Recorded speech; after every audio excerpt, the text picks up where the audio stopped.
सापांचे अनेक video social मीडियावरती viral झालेले तुम्ही नेहमीच पाहिले असतील. त्यातील काही व्हिडिओ हे शिकारीचे असतात तर कधी लढाईचे पाहायला मिळतात, तर कधी काही तर असे असतात तर ते थक्क करून सोडून जातात. त्यात आता सापांच्या मिलनाचा एक व्हिडिओ सोशल मीडियावरती तुफान गाजतोय, ज्यामध्ये सापांची जोडी चक्क एका घराच्या छताबाहेर लटकून मिलनात मग्न असल्याचं आपल्याला पाहायला मिळते. हे दृश्य पाहताना देखील तुमच्या अंगावर काटा आला नाही तर नवलच. व्हिडिओमध्ये एका घराच्या छतावर दोन साप एकमेकाभोवती गुंडाळलेल्या अवस्थेत तुम्हाला पाहायला मिळते.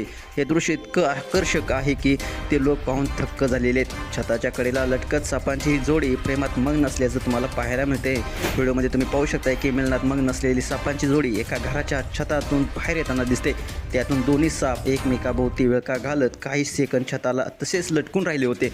हे दृश्य पाहताना असं वाटतं की दोघं एकमेकांशी लढाई करतायत, मात्र हे त्यांचं नैसर्गिक मिलन आहे. या दरम्यान त्या जोडीतील एक साप खाली झुडपात उसळतो, पण तो झुडपातून लगेच बाहेर येत फणा काढून लटकलेल्या सापाकडे पाहू लागतो. ही बहुधा त्यांची एकमेकांसोबतची प्रेम व्यक्त करण्याची भाषा असावी. त्यानंतर लटकणारा साप देखील पुन्हा छतातील एका कोपऱ्यात जाऊन लपतो. या सापाच्या मिलनाचा हा व्हिडिओ ॲमेझॉन नेचर नावाच्या एक अकाउंटवरून पोस्ट करण्यात आला असून ज्यावर नेटकरी वेगवेगळ्या प्रतिक्रिया व्यक्त करत आहेत. काही लोक याला निसर्गाचा एक अनोखा चमत्कार असल्याचं म्हणत आहेत, तर काही जण याला शुभ संकेत असल्याचं म्हणत आहेत. कारण भारतीय संस्कृतीत सापाची जोडी पाहणं हे अनेकदा समृद्धी आणि आनंदाचं प्रतीक मानलं जातं. काही लोकांनी या व्हिडिओला भयानक देखील म्हटलं आहे, कारण घराच्या छतावर अशा प्रकारे दोन साप लटकताना दिसणं हे खरंच फारच धक्कादायक आहे. हा व्हायरल झालेला व्हिडिओ तुम्हाला कसा वाटला? तुमच्या प्रतिक्रिया अवश्य द्या आणि आपल्या SS स्पोर्ट्स या चॅनेल सबस्क्राईब करायला नक्की विसरू नका. धन्यवाद.